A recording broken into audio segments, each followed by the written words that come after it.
Thank you for the $2. Do you watch NHL, Guru? I do not watch NHL. I watch basketball. He did show me Carlos Condit and GSP highlights. Yeah, the legendary head kick of Carlos Condit that dropped him. Insane. Chat, yes or no? Full guard on top was a way more dangerous position in MMA 10 years ago. 5-10 years ago, dude. Full guard has become like, oh, he fumbled it. If you end up in full guard against an opponent, it becomes like, oh, ruined his chance, dude. Why? Full guard back then, dude, they would posture in full guard, slice them motherfuckers up with elbows. Someone would jump an arm bar off bottom in full guard like every 10 seconds they were there. Like nowadays, there's no subs off the back from full guard anymore, especially in men's MMA. And there's barely any strikes from there either. Maybe that's just because the game's evolved. That might be one of the biggest signs of the game evolving. Full guard is no longer really an effective position. And it used to be everything, dude. Everything used to be full guard. Tito made that, right, with his elbows from full guard. He made that a thing. Impression of Rogan telling Francis to get out of there after flatline KOing Stipe, but he thought he was pulling guard. Yeah. Do not follow him there. You do not want to be down there with him. Get out of there, Ngannou. I can't have you on my podcast for a 5th time. Thank you for the $5. It's... Yeah, there you go. Not... Oy. Oh, okay. Goddard didn't invent it.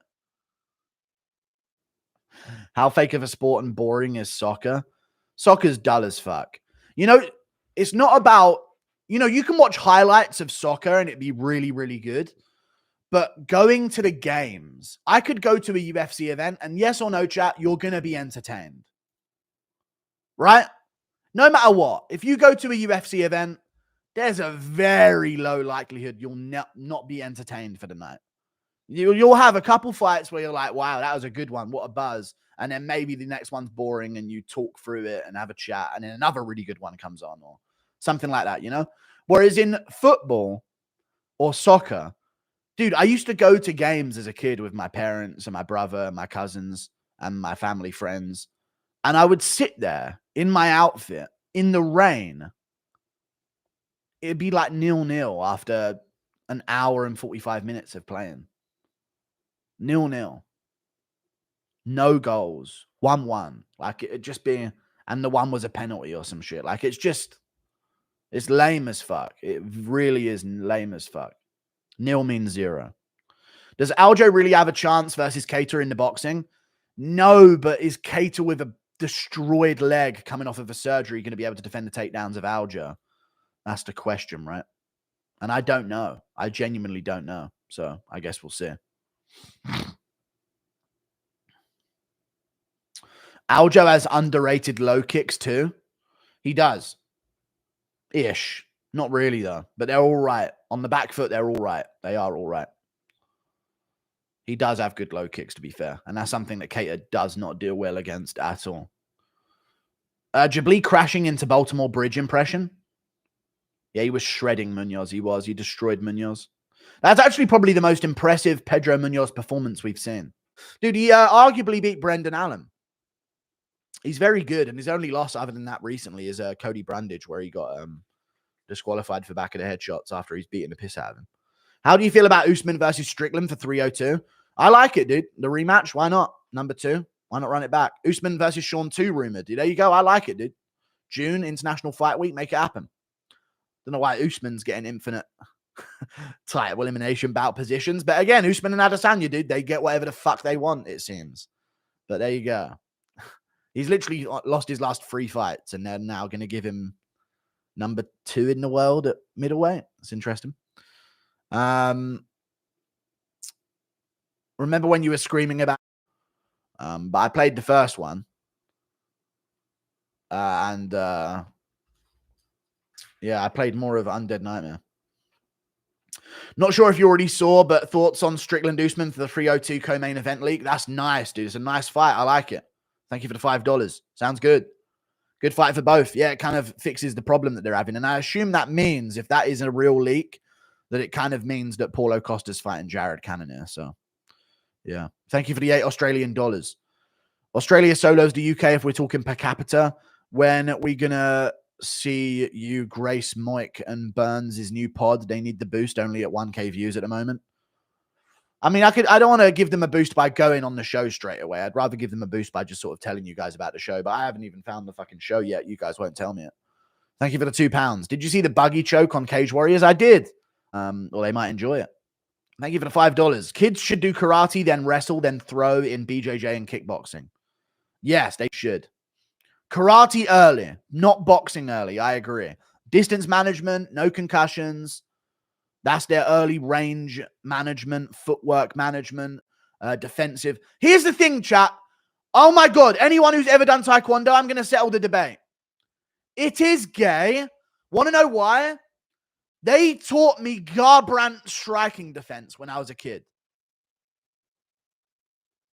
They actually taught me Garbrandt defense. I was doing my punse, straight arm with the lead, right hand by your waist. Hui! Hui! By your waist, they teach you to do that. From the get-go, they teach you to do that. Hui! Hui! By your waist. Not your waist, like just by your liver pretty much is where you, not your waist. Just above, by your liver, on your side. Hui! Hui!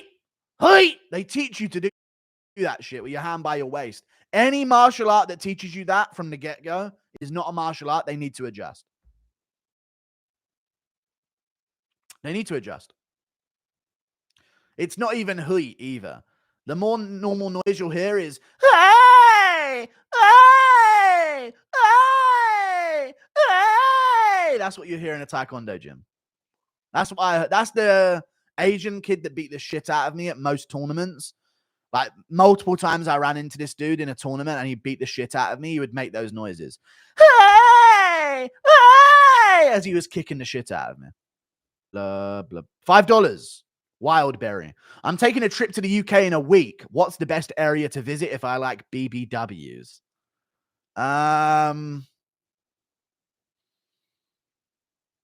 Brighton. Gay! Oi! Oi! Yeah! Yeah. I don't know what you're trying to fucking say. Bro just got his $50 taken. Wait, what? Oh, shit. Yeah, you did donate $50. It didn't show up.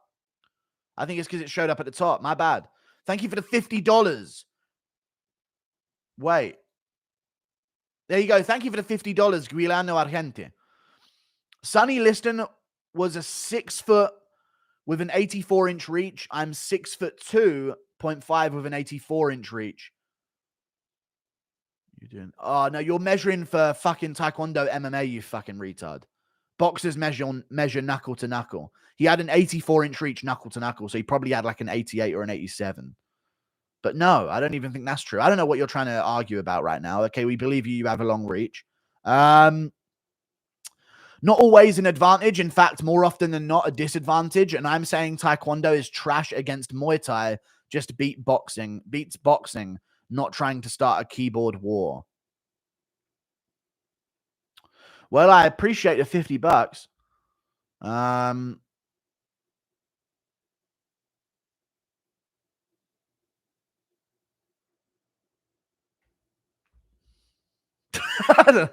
I don't know how to appease you. I don't know. I don't know what you want from me. I don't know what to do anymore, dude. I'm sorry. I don't know what to do. Yes, it's good against boxing, but not as good against Muay Thai, and is one of the more soy martial arts. But I believe your reach.